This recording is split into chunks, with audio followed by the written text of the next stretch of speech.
네, 오늘 하나님의 말씀은 로마서 8장 28절에서 30절입니다. 로마서 8장 28절에서 30절까지 보도록 하겠습니다.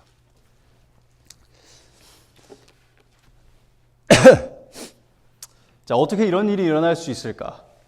주님은 어떻게 내게 이런 일을 허락하실 수 있을까? 라고 갑작스럽게 암 선고를 받거나 내 아이가 장애아가 되거나 남편이나 아내나 자녀가 세상을 먼저 떠나는 일을 겪은 사람들은 이렇게 하나님께 묻습니다. 그리고 우리는 언젠가 이런 질문을 했었거나 아니면 지금 하고 있거나 앞으로 이런 질문을 하게 될 날이 올지도 모릅니다. 삶의 크고 작은 시련과 예상치 못한 불행에 우리 그리스도인들도 쉽게 무방비 상태가 됩니다. 오늘 본문은 우리에게 최고의 선이 무엇인지 가르쳐주고 또 그리스도인의 삶의 중요한 원리 하나를 가르쳐줍니다. 그리스도인이 아닌 사람은 길면 100년 남짓 되는 삶에서의 만족과 즐거움을 누리기 위해서 인생을 삽니다. 그들의 삶의 목적은 만족과 즐거움이고 이를 위해 그들은 슬픔과 아픔을 최소화하고 즐거움과 기쁨을 최대화하기 위해서 노력합니다. 이 땅에서의 즐거움과 기쁨이 그들의 삶의 목적이기 때문입니다. 그러나 그리스도인은 100년 남짓 되는 삶을 넘어서 영원한 삶을 바라보면서 삽니다. 우리의 삶의 목적은 예수님을 닮아가는 것이고 이를 통해서 하나님께 영원토록 영광을 돌리며 사는 것입니다. 이를 위해서 하나님께서는 우리의 삶의 모든 불행과 모든 성공을 다 활용하십니다. 그럼 이제 본문을 읽고 자세히 살펴보면서 그리스도인의 삶의 이 중요한 원리를 배워보도록 하겠습니다. 본문 로마서 8장 28절에 30절 읽겠습니다. 우리가 알거니와 하나님을 사랑하는 자 곧 그의 뜻대로 부르심을 입은 자들에게는 모든 것이 합력하여 선을 이루느니라. 하나님이 미리 아신 자들을 또한 그 아들의 형상을 본받게 하기 위하여 미리 정하셨으니 이는 그로 많은 형제 중에서 맏아들이 되게 하려 하심이니라. 또 미리 정하신 그들을 또한 부르시고 부르신 그들을 또한 의롭다 하시고 의롭다 하신 그들을 또한 영화롭게 하셨느니라.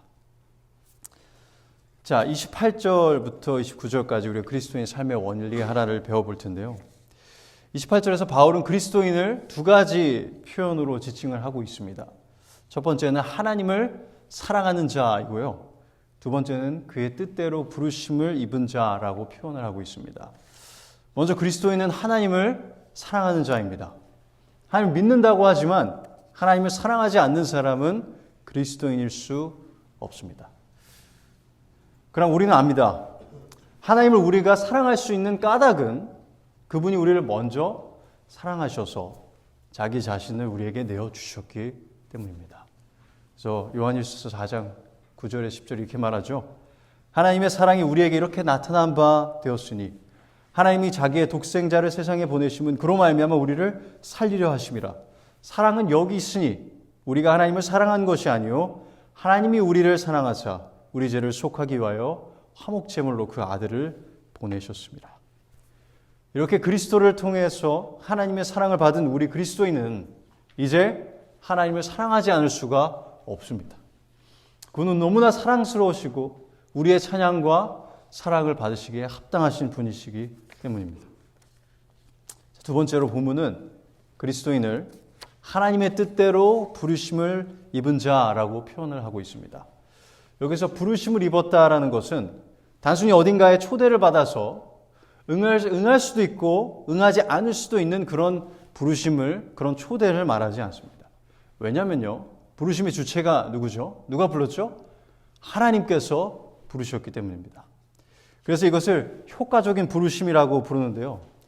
이것은 하나님의 행위로서 영적으로 죽어있는 죄인에게 영적인 생명을 부여하셔서 우리가 예수님을 믿고 예수님을 따를 수 있도록 하시는 것입니다.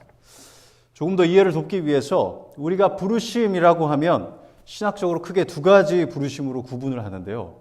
바로 이 내적인 부르심과 외적인 부르심으로 저희가 구분을 합니다.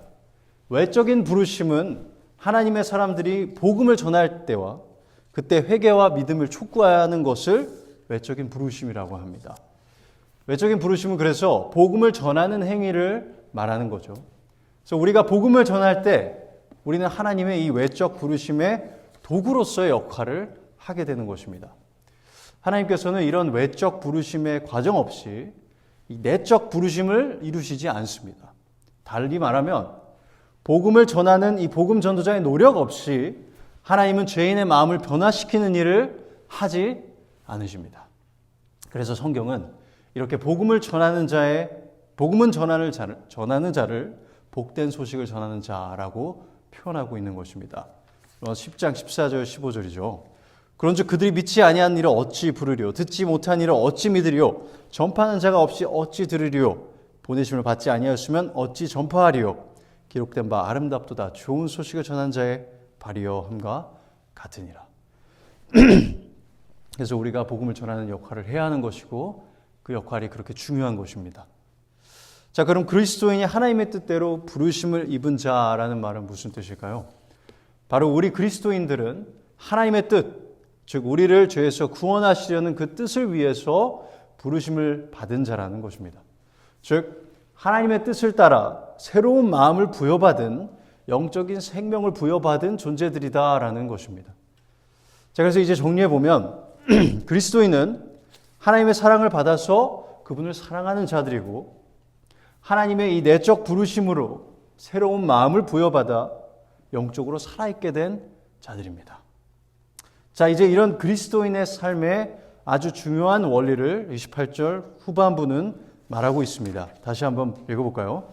우리가 알거니와 하나님을 사랑하는 자, 곧 그의 뜻대로 부르심을 입은 자들에게는 모든 것이 합력하여 선을 이루느니라. 자, 그 원리는 바로 이것입니다. 우리의 삶에 일어나는 모든 일을 통해 하나님께서는 최고의 선을 이루십니다. 다시 말씀드리겠습니다. 우리의 삶에 일어나는 모든 일을 통해 하나님께서는 최고의 선을 이루십니다. 이 원리가 적용되는 규모는 광범위합니다. 본문은 모든 것이 합력하여 선을 이룬다라고 말하고 있습니다. 모든 것, 여기에는 그 어떤 제한도 없습니다. 제한이 있다고 한다면 이것이 오직 누구에게만 적용된다고요? 그리스도인에게만 적용된다는 점에 있습니다. 그러나 그리스도인의 삶에서는 그 어떤 일도 하나님의 선하신 섭리 밖에서 일어나는 일은 존재하지 않습니다. 갑작스럽게 다가온 질병도 사랑하는 사람의 죽음도 심지어 나와 주변 사람들의 죄도 모두 하나님의 섭리 안에서 최고의 선을 위한 재료가 되는 것입니다. 이것은 정말 믿기 어려운 진리입니다. 왜 그럴까요? 먼저는 이러한 원리가 우리 그리스도인에게 적용된다는 사실에게는 너무나 이상적으로 느껴지기 때문에 믿기가 어려운 것 같습니다. 이게 사실이라면 우리 그리스도인의 삶에서는 후회라는 것이 존재할 수가 없습니다.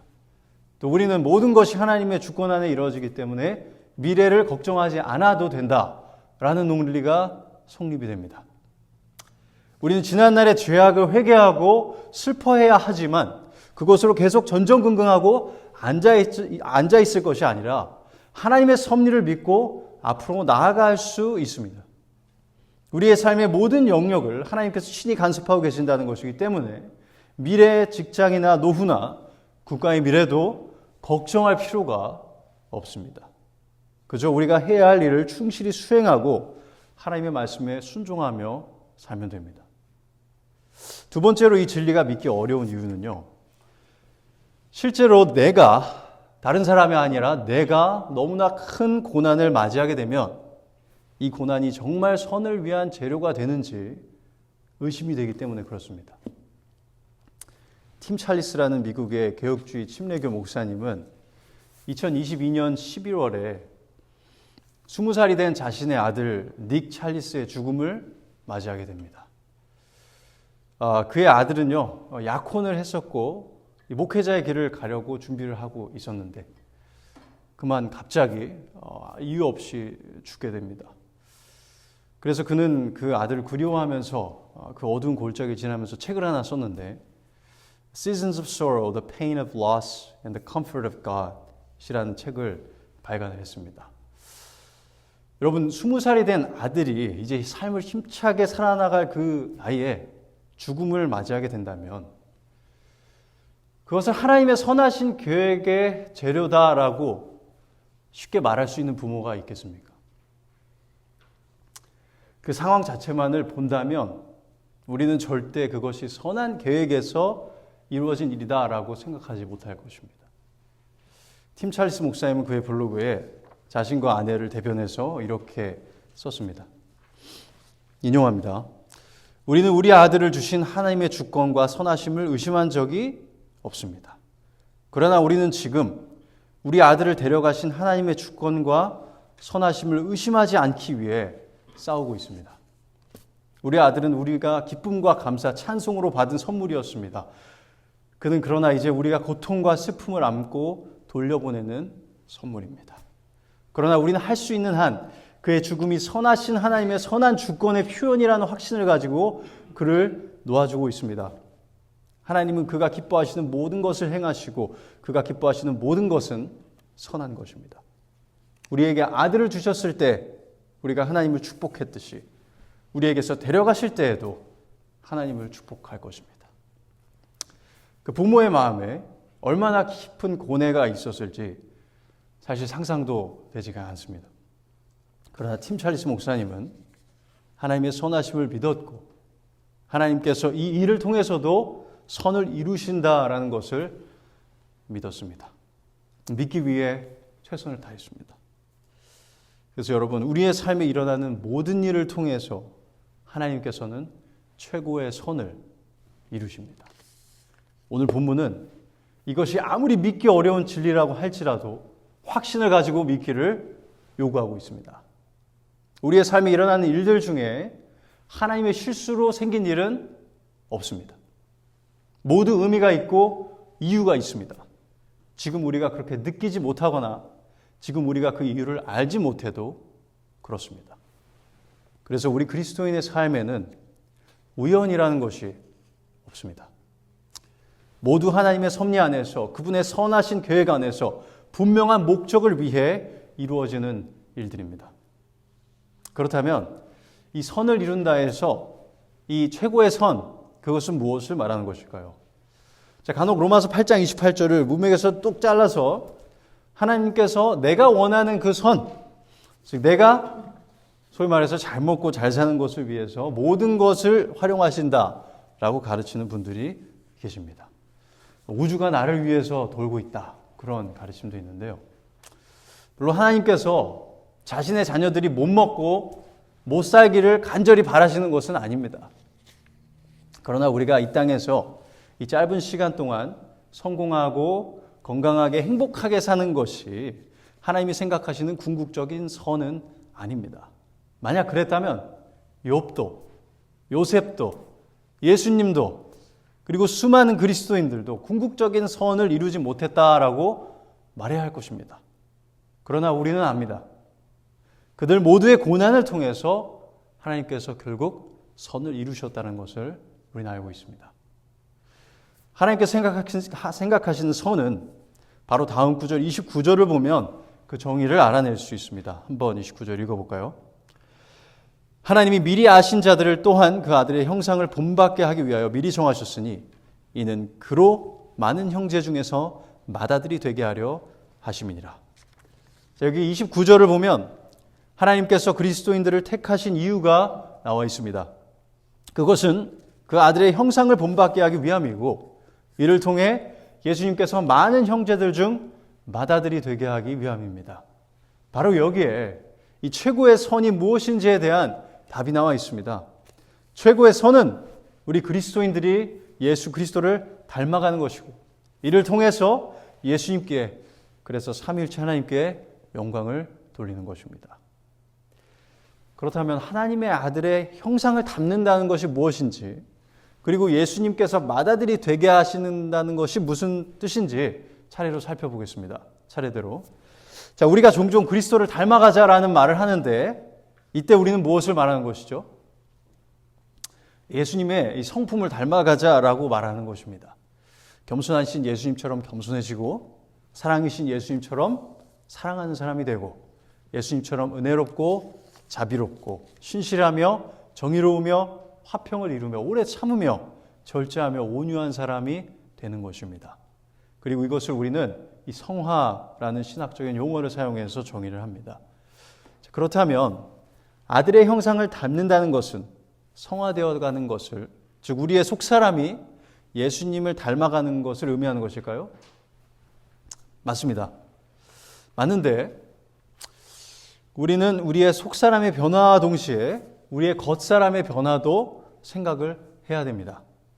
자, 같은 단어가 사용된 가장 가까운 병렬 구절인 빌립보서 3장 21절과 고린도전서 15장 49절을 보면 그리스도의 형상을 닮는 것이 이 종말론적인 몸의 변화에 대해서도 말한다는 것을 알 수 있습니다. 한번 볼까요? 빌립보서 3장 21절 읽어드리겠습니다. 그는 만물을 자기에게 복종하게 하실 수 있는 자의 역사로 우리의 낮은 몸을 자기의 영광의 몸의 형체와 같이 변하게 하시리라. 자, 분명히 우리의 몸의 변화에 대해서 말하고 있습니다. 자, 고린도전서 15장 49절은 또 어떨까요? 고린도전서 15장 49절. 우리가 흙에 속한 자의 형상을 입은 것 같이 또한 하늘에 속한 이의 형상을 입으리라. 자, 이 두 구절에서 모두 우리가 이 새로운 몸을 입게 된다라는 진리를 전하고 있습니다. 여기서 우리가 한 가지 생각해 볼 수 있는 부분은 바로 우리의 속사람의 변화와 겉사람의 변화가 긴밀하게 연결되어 있다는 점입니다. 우리가 그리스도의 형상으로 변해간다는 것은 그래서 성화와 영화를 모두 포함합니다. 그러나 성화와 영화는 그 종류가 다른 것이 아니라 그 정도가 다른 것입니다. 무슨 말이냐면 성화는 우리의 속사람이 그리스도를 점차적으로 닮아가는 것이고 영화는 우리의 속사람이 그리스도를 완전하게 닮게 되는 것이며 동시에 우리의 겉사람이 그리스도의 새로운 몸과 같이 변하는 것을 말합니다. 그렇기 때문에 우리가 그 아들의 형상을 본받게 하신다라고 했을 때 이것은 우리가 이 땅에 사는 동안은 그 속사람이 날로 그리스도를 닮아가도록 하시는 것과 예수님의 재림의 날에는 그 속사람뿐만 아니라 겉사람도 예수님을 닮도록 하신다는 것입니다. 그러므로 성화와 영화는 사실 아주 긴밀하게 연결이 되어 있습니다. 그래서 우리가 그 아들의 형상을 본받게 하신다는 것은 우리로 하여금 성화되고 영화되게 하신다는 것을 모두 포함한다라고 이해할 수 있습니다. 그리고 이것이 바로 하나님께서 우리의 삶의 수많은 일들을 통해서 모든 희로애락을 통해서 이루시는 목적입니다. 하나님은 우리의 인생의 희로애락이라는 비료를 가지고 그리스도를 닮아가는 영혼을 키워가고 계십니다. 이것이 우리의 삶의 가장 중요한 최고의 선입니다. 우리가 그리스도를 닮아가는 것입니다. 우리가 어제보다 더 오늘 그리스도를 닮아가는 것이 바로 하나님께서 생각하시는 최고의 선입니다. 이 선을 위해서 하나님은 모든 정치, 경제, 환경을 움직이시고 주변 사람들과의 관계와 우리의 모든 생각과 행동을 섭리 안에서 운영해 나가십니다. 우리가 더 그리스도를 닮아가도록 하기 위해서 말이죠. 여기서 우리는 그리스도인의 삶이 그리스도인이 아닌 사람의 삶과 너무나 다르다는 것을 알아차려야만 합니다. 우리도 동일하게 희로애락을 느끼지만 우리는 그것에 세상 사람들과 똑같이 반응해서는 안 됩니다. 우리는 모든 상황 속에서 우리로 그리스도를 닮아갈 수 있도록 인도하시는 하나님의 그 선하신 계획을 믿고 따라야 합니다. 자, 그렇다면 예수님이 많은 형제 중에서 맏아들이 되게 하신다라는 것은 무슨 뜻일까요? 자, 맏아들이다라는 단어는요, 크게 두 가지로 의미로 쓰이는데요. 먼저는 가장 기본적으로 한 가족에서 그 장자를 말합니다. 첫 번째 태어난 보통 아들을 말하는데요. 그러나 예수님을 지칭하기 위해서 이 맏아들이라는 단어가 쓰였을 때에는 가장 존귀한 자, 가장 위대한 자라는 뜻으로 쓰입니다. 왜냐하면 예수님께서는 창조자이시고 삼위일체 하나님이시기 때문에 태어난 존재 혹은 창조된 존재로 이해해서는 안 되기 때문입니다. 그래서 예수님이 맏아들이 되게 하신다라는 것은 예수님이 자신의 성품을 담고 자신의 영원한 몸과 같은 몸을 가진 하나님의 자녀들이 많이 생기게 된다라는 것을 의미합니다. 그리고 그분은 맏아들, 즉 가장 위대한 자, 가장 존귀한 자로서 그분의 형제이자 백성이자 친구이자 종이자 신부이자 몸인 우리들로부터 영광을 받게 되실 것입니다. 그것이 그분이 맏아들이 되게 하신다라는 것의 뜻입니다. 그래서 하나님께서는 빌립보서 2장 9절 11절에서 예수님을 높일 것을 이렇게 말하고 있습니다. 이러므로 하나님이 그를 지극히 높여 모든 이름 위에 뛰어난 이름을 주사 하늘에 있는 자들과 땅에 있는 자들과 땅 아래에 있는 자들로 모든 무릎을 예수의 이름에 꿇게 하시고 모든 입으로 예수 그리스도를 주라 시인하여 하나님 아버지께 영광을 돌리게 하셨느니라. 자, 이것은 하나님께서 우리를 구원하신 계획의 최종 목적입니다. 우리가 영원토록 하나님의 아들에게 영광을 돌리고 이를 통해 삼위일체 하나님을 영원히 높이고 찬양하는 삶을 사는 것입니다. 자, 그럼 이제 우리는 하나님께서 모든 것을 활용하셔서 실패 없이 이루시는 그 선이 무엇인지 알 수 있습니다. 그 최고의 선은 우리 그리스도인들이 예수 그리스도를 닮아가는 것이고 이를 통해서 예수님께, 그래서 삼위일체 하나님께 영원토록 영광을 돌리는 것입니다. 그래서 그리스도인으로서 우리의 삶은요, 지금 길면 100년을 사는 이 삶에서 우리가 상상할 수 있는 행복만을 위해서 사는 삶이 아닙니다. 그리 아니하실지라도 우리로 예수님을 닮아가도록 인도하시는 이 하나님의 선하신 섭리를 믿고 감사와 기쁨으로 살아가는 삶인 것입니다. 자, 그런데 모든 것이 합력하여 선을 이루는 것 같지 않게 느껴질 때는 어떻게 해야 될까요? 내가 겪는 지금 이 상황은 너무나 악해서 절대로 이 선한 목적을 향해서 가는 것처럼 느껴지지 않을 때, 그럴 때는 어떻게 해야 하죠? 우리는 먼저 이 상황이 나아지지 않을 수도 있다는 가능성을 받아들여야 합니다. 더 악화될 수도 있습니다. 그리고 그 과정에 많은 눈물을 흘리고 슬퍼할 수도 있습니다. 그러나 우리는 그 눈물 너머로 보이는 하나님의 선하심을 믿음으로 바라보기 위해 몸부림쳐야 합니다. 예상치 못한 어려움과 상상하고 싶지 않은 고통과 견디기 어려운 아픔은 우리의 삶을 힘들게 하는 요소들이지만 동시에 우리의 속사람은 날로 새로워지고 결국에는 그리스도와 같은 몸으로 영화되도록 하는 재료라는 것을 우리는 믿어야 합니다. 그러니 여러분, 힘들 땐 울어도 되고 힘들어해도 됩니다. 그러나 하나님의 선하신 섭리를 믿기 때문에 우리는 절대 포기해서는 안 됩니다. 이해할 수 없는 일들을 만나더라도 하나님의 선하심을 믿으며 그분의 완벽한 계획을 신뢰하며 살아가야 합니다. 이것은 그리스도인의 무거운 짐이 아니라 그리스도인만이 누릴 수 있는 위대한 특권입니다. 그래서 오늘 제스퍼 형제님께서도 읽으셨지만 야고보서 1장 2절 4절은 이렇게 가르칩니다. 내 형제들아, 너희가 여러 가지 시험을 당하거든 온전히 기쁘게 여기라. 이는 너희 믿음의 시련이 인내를 만들어내는 줄 너희가 알미라. 인내를 온전히 이루라. 이는 너희를 온전하고 구비하여 조금도 부족함이 없게 하려 함이라. 우리에게는 삶의 시련도 의미 있고 궁극적인 선을 이루시는 재료 중 하나에 속합니다. 자, 그렇다면 이제 마지막으로 본문 30절을 읽고 그리스도의 삶이 얼마나 안전한지, 즉 우리의 구원이 얼마나 확실한지에 대해서 살펴보도록 하겠습니다. 30절을 읽겠습니다. 또 미리 정하신 그들을 또한 부르시고 부르신 그들을 또한 의롭다 하시고 의롭다 하신 그들을 또한 영화롭게 하셨느니라. 자, 이 구절은 우리가 29절부터 살펴보면요, 구원의 이 5가지 과정을 확인할 수가 있는데요. 먼저 29절을 보면 미리 아신 자들을 정하셨다라고 말하고 있습니다. 그리고 30절은 정하신 그들을 또한 부르셨으며 부르신 그들을 또한 의롭다 하셨고 의롭다 하신 그들을 또한 영화롭게 하셨다라고 기록을 하고 있습니다. 자, 그럼 이 5가지 요소들에 대한 정의를 먼저 내리도록 할 텐데요. 먼저 미리 아셨다라는 단어는 29절에서 나오는데 사실 이 구원론에 있어서 가장 큰 논쟁이 있는 단어라고 할 수 있습니다. 조금 시간을 쓸 텐데요. 이 미리 아셨다를 이해하는 방식이 크게 두 가지가 있습니다.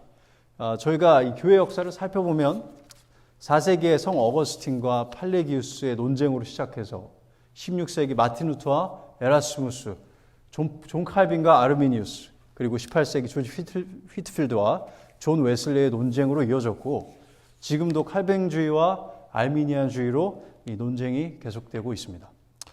자, 먼저 알미니안주의는요, 미리 아셨다를 하나님께서 미래에 누가 예수님을 믿을지를 미리 아셨다라고 해석을 합니다.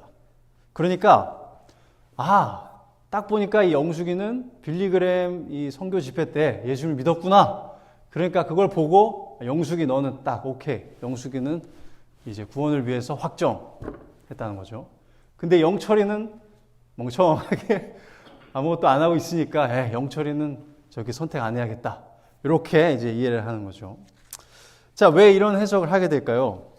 자, 먼저 미리 안다라는 단어가 무엇인가를 진적으로 안다라는 의미로 실제로 쓰이기 때문에 그렇습니다. 하나의 예시만 살펴볼까요? 베드로후서 3장 17절은요, 이렇게 말하고 있습니다. 그러므로 사랑하는 자들아, 너희가 이것을 미리 알았은즉 무법한 자들의 미혹에 이끌려 너희가 굳센 데서 떨어질까 삼가라. 자, 베드로후서 3장 17절에서 이 단어는요, 미리 알았은즉, 즉 너희가 이미 이런 일이 일어날 줄 알았다라고 말하는 데 쓰였습니다. 미리 알았다라는 의미로 쓰인 거죠.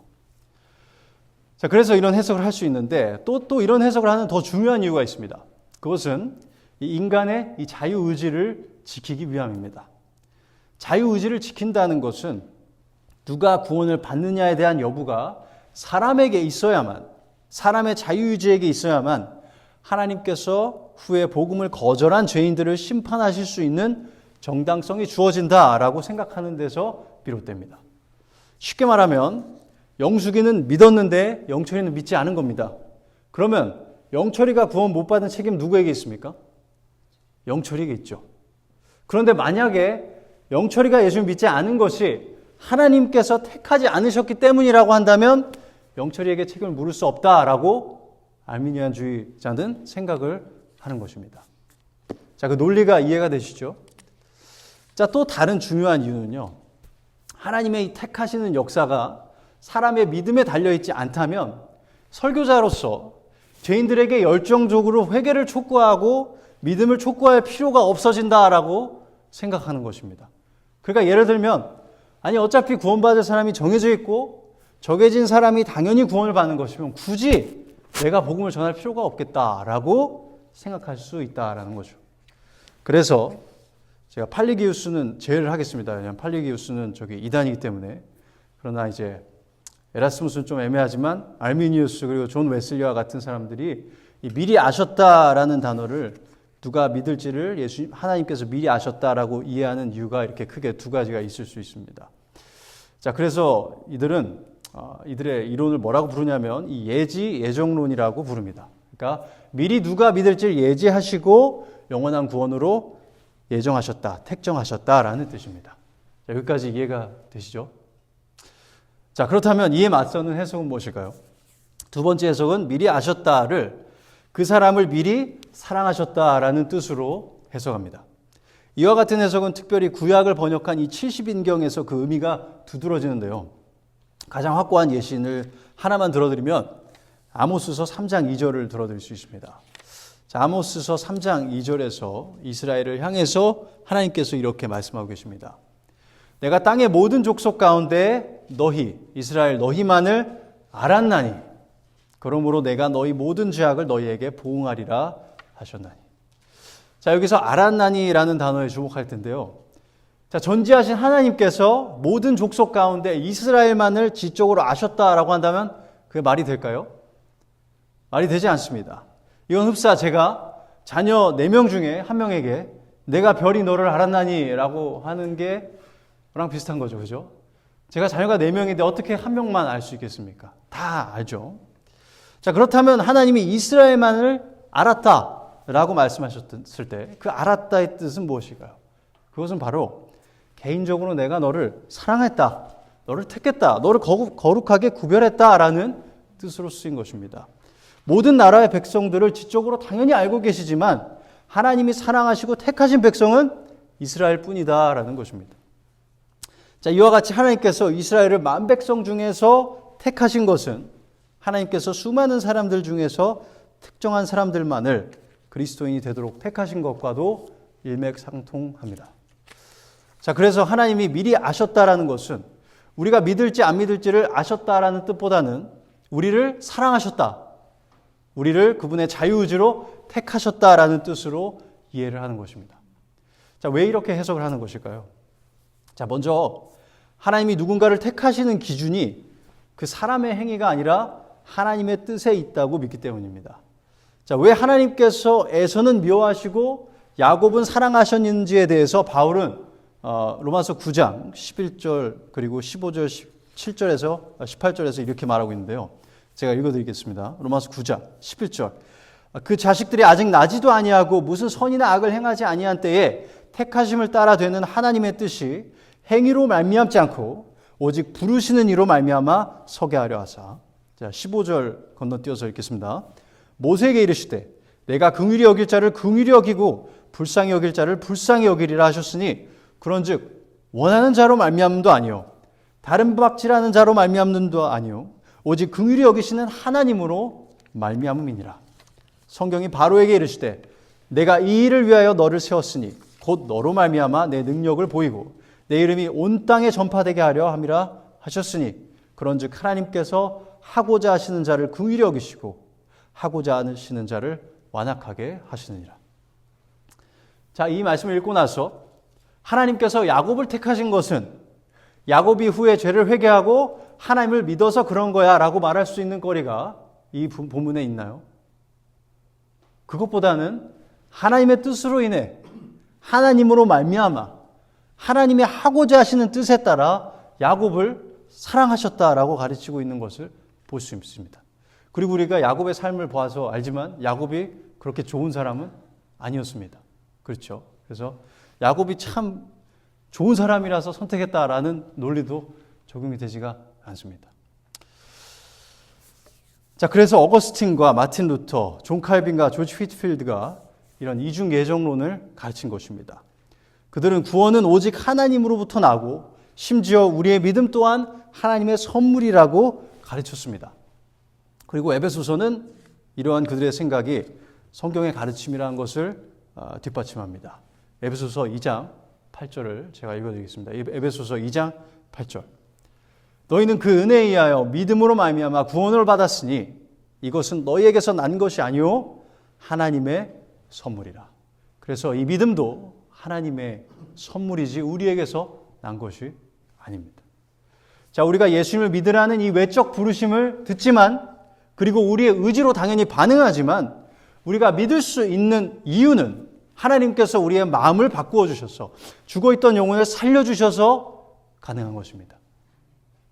그렇다면 아까 영숙이는 믿고 영철이는 믿지 않았는데 그러면 믿지 않은 책임을 영철이에게 돌릴 수 있느냐라는 질문에 뭐라고 답할 수 있을까요? 어쩌면 이 답이 마음에 와닿지 않으실 수 있을 것 같습니다. 그러나 로마서 9장의 말씀에 의거해서 이렇게 답할 수밖에 없습니다. 로마서 9장 14절에 이렇게 말하고 있습니다. 그런즉 우리가 무슨 말을 하리요? 하나님께 불의가 있느냐? 그럴 수 없느니라. 그리고 요한복음 10장 25절 이하에서 예수님을 자신을 믿지 않는 유대인들에게 이렇게 말씀하시는데요. 함께 한번 볼까요? 요한복음 10장 25절 30절입니다. 요한복음 10장 25절 30절. 자신을 믿지 않는 유대인들에게 이렇게 말씀하십니다. 예수께서 대답하시되 내가 너희에게 말하였을 때 믿지 아니하는도다. 내가 내 아버지의 이름으로 행하는 일들이 나를 증거하는 것이거늘 너희가 내 양이 아니므로 믿지 아니하는도다. 내 양은 내 음성을 들으며 나는 그들을 알며 그들은 나를 따르느니라. 내가 그들에게 영생을 주노니 영원히 멸망하지 아니할 것이요 또 그들을 내 손에서 빼앗을 자가 없느니라. 그들을 주신 내 아버지는 만물보다 크심에 아무도 아버지의 손에서 빼앗을 수 없느니라. 나 아버지는 하나이니라 하신대. 예수님께서는 자신을 믿지 않는 완악한 유대인들에게 그들의 불신앙의 이유를 직접적으로 언급하십니다. 그 이유는 그들이 예수님의 양이 아니기 때문입니다. 하나님께서 그들을 예수님께 주시지 않았기 때문이라고 말하고 있습니다. 즉 하나님의 택하심을 받은 백성이 아니기 때문인 것입니다. 자, 이처럼 누가 믿을지 안 믿을지의 여부와 관계없이 온전히 하나님의 자유로운 뜻에 따라 구원할 사람을 창세전에 예정하셨다라는 이론을 이중 예정론이라고 합니다. 저희 교회는 어거스틴과 마틴 루터와 이 존 칼빈과 조지 휘트필드와 같은 신학자와 함께 구원은 오직 하나님으로부터 시작되고 하나님이 마무리하신다라고 믿고 가르칩니다. 그리고 그 가장 중요한 이유는 이 이중 예정론이 성경의 가르침을 가장 잘 반영한다고 믿기 때문입니다. 그러나 그렇다고 해서 알미니안주의를 믿는 분들을 배격하거나 그분들을 형제자매가 아닌 것처럼 생각하는 것은 아닙니다. 아직도 우리는 존 웨슬리가 쓴 찬양을 부르고요. 그가 창시한 감리교회를 성경적인 기독교로 인정합니다. 자, 그럼 이제 본문으로 돌아오면요. 미리 아셨다의 의미는 미리 사랑하셨다라는 뜻입니다. 자, 그럼 구원의 이 황금 사슬의 두 번째 사슬은 무엇이죠? 미리 아신 자들을 미리 정하셨다입니다. 즉 우리가 앞서서 살펴본 이 택정하신 은혜를 말하는데요. 28절에 저희가 잠깐 살펴보았죠. 자, 정하셨는데 무엇을 위해 정하신 거죠? 구원을 받게 하시기 위해서 정하셨습니다. 즉 우리가 성경을 넓게 찾아보면 이렇게 정리할 수 있습니다. 하나님께서는 우리를 택하셨는데 우리를 죄악에서 구원하시고 영생을 주시고 그리스도의 형상을 본받게 하시고 주의 이름을 전하게 하며 흠이 없고 거룩하게 하고 선한 일을 도모하며 예수 그리스도의 영광을 얻게 하며 주의 영광을 나타내게 하기 위해서 우리를 택하셨습니다.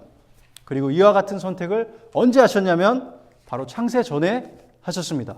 에베소서 1장 4절 5절입니다. 곧 창세 전에 그리스도 예수 안에서 우리를 택하사 우리로 사랑 안에서 그 앞에서 거룩하고 흠이 없게 하시려고 그 깊으신 뜻대로 우리를 예정하사 예수 그리스도로 말미암아 자기 아들들이 되게 하셨으니. 자, 그래서 하나님께서는 자신이 미리 사랑하신 자를 창세 전에 구원을 위해 택하셨다라는 것을 알 수 있습니다. 자, 그러면 황금 사슬의 구원의 황금 사슬의 세 번째 사슬은 뭐죠? 바로 미리 아신 자를 미리 택하셨고 미리 택하신 자를 부르셨다입니다. 여기서 부르셨다라는 것은 앞서 살펴본 것처럼 영적으로 죽어있는 우리를 부르셔서 영적으로 살아나게 하시는 하나님의 주권적인 역사, 내적인 부르심을 말합니다. 구절 하나만 찾아보겠습니다. 데살로니가 후서 2장 14절인데요. 이렇게 말하고 있습니다. 데살로니가 후서 2장 14절. 이를 위하여 우리의 복음으로 너희를 부르사라고 나와 있죠. 우리 주 예수 그리스도의 영광을 얻게 하려 하심이니라. 우리를 부르신다라는 것은 우리를 내적으로 부르시는, 즉 우리를 거듭나게 하시는 역사를 말합니다. 그래서 우리를 부르신다라는 것은 또 다른 말로 하면 우리의 거듭남을 말하기도 합니다. 그래서 거듭남과 우리의 내적인 부르심은 같은 것입니다. 자, 그래서 우리가 부르심을 찾아봤는데요. 그러면 이제 황금 사슬의 네 번째 사슬은 무엇일까요? 미리 아신 자를 택하시고 정하신 자를 부르시고 부르신 자를 의롭다 하십니다. 즉 우리의 칭의를 말합니다. 자, 이 칭의의 교리에 대해서는 저희가 로마서 3장 4장에서 깊이 다루었는데요. 죄인들을 하나님의 법정에서 의롭다 칭하는 주권적인 역사입니다. 즉 법적으로 의롭다 칭하는 것이고 이는 우리가 회개하고 예수를 믿는 그 순간 이루어지는 일입니다. 자, 예수 그리스도의 대속으로 인해 죄인인 우리가 의롭다라는 역임을 받게 되는 것이지요. 자, 로마서 3장 23절 24절이 이렇게 말하고 있죠. 모든 사람이 죄를 범하였음에 하나님의 영광에 이르지 못하더니 그리스도 예수 안에 있는 속량으로 말미암아 하나님의 은혜로 값없이 의롭다 하심을 얻은 자 되었느니라. 자, 이렇게 의롭다 여김을 받은 자는 이제 구원의 황금사슬 다섯 번째 사슬로 연결이 되는데요. 그것은 바로 영화롭게 하셨다입니다. 즉 우리 그리스도인들이 이 죄의 존재로부터 완전히 자유해지고 죄의 영향으로 얻은 질병이나 죽음과 같은 것들로부터 완전히 자유로워지는 것을 영화라고 말합니다. 예수님께서 재림하시는 그 순간 모든 그리스도인들은 새 몸을 받고 영광스러운 모습으로 나오게 될 것입니다. 한 구절만 찾아보면 빌립보서 3장 21절은 이렇게 말하고 있습니다. 빌립보서 3장 21절입니다.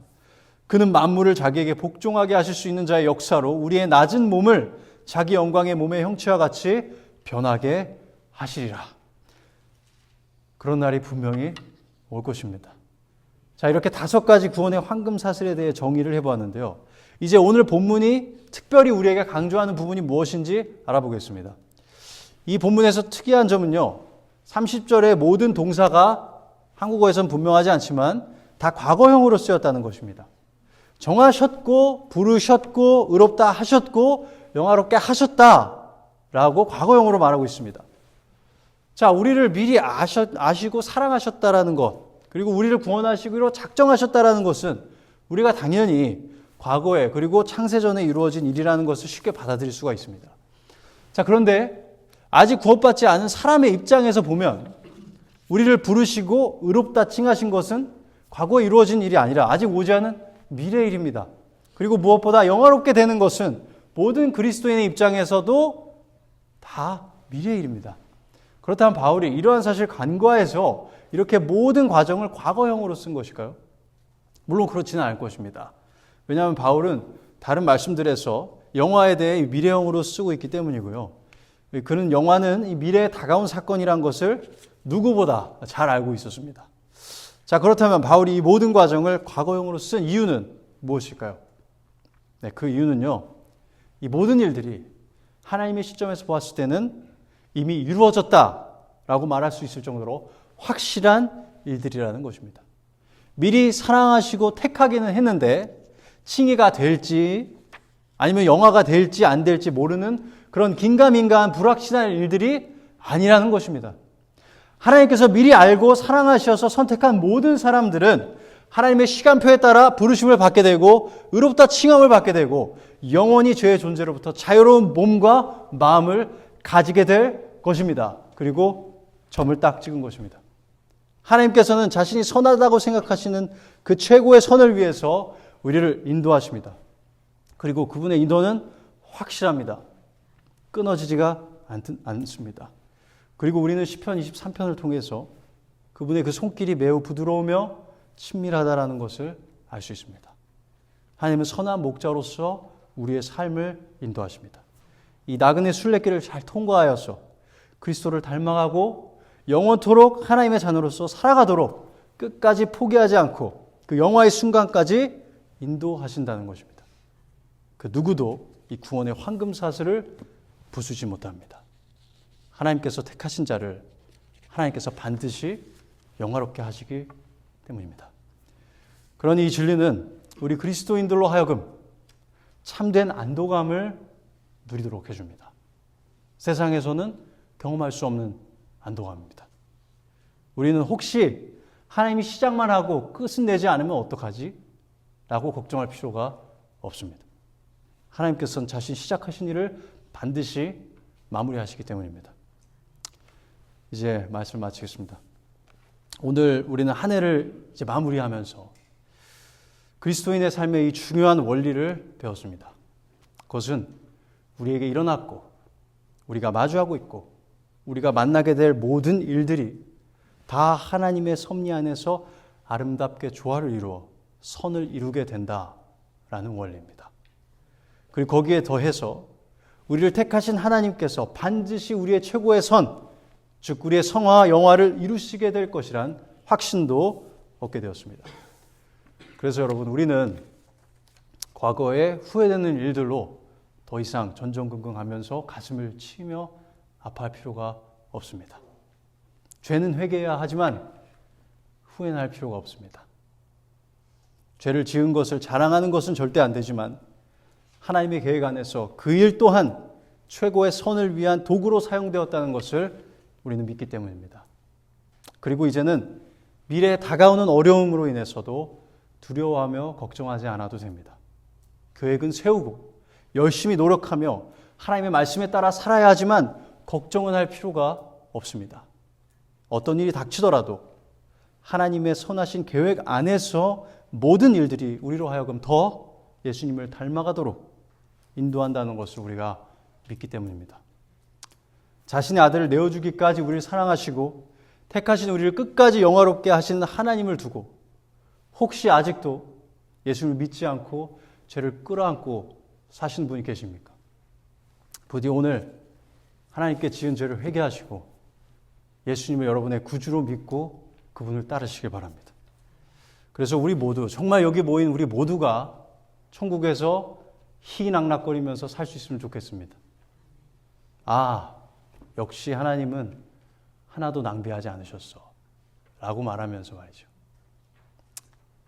기도하겠습니다. 하나님 감사합니다.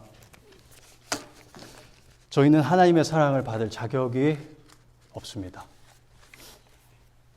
왜 하나님께서 너를 택하셨어? 라고 묻는다면 나도 몰라 라고 답할 수밖에 없습니다. 하나님께서 보잘것없는 저희를 사랑하셔서 택하시고 저희를 부르시고 저희를 의롭다 하시고 저희를 영화롭게 하시는 그 놀라운 역사 속에 저희가 살아가게 해주셔서 감사합니다. 이렇게 어려움이 많고 예상치 못한 아픔으로 슬퍼하는 이 인생길 가운데에서도 모든 것이 합력하여 선을 이룬다는 이 놀라운 진리를 저희에게 주셔서 감사합니다. 하나님, 저희가 이 땅에서 어떤 일이 있더라도 오직 주권자이신 하나님을 의지하고 선하신 하나님을 신뢰하면서 한 발 한 발 이 삶을 살아나갈 수 있도록 하나님 도와주시옵소서. 오늘 이곳에 하나님의 구원의 은혜가 임하길 소망하옵고 부디 아직도 자신의 교만함과 어리석음 안에서 예수님을 부인하고 예수를 믿지 않는 자가 주님께로 나아오는 귀한 역사가 일어날 수 있도록, 그래서 모두가 천국에서 만나 하나님을 찬양할 수 있도록 주님의 은혜를 부어주시옵소서. 감사드리며 예수 그리스도의 이름으로 기도드렸습니다. 아멘.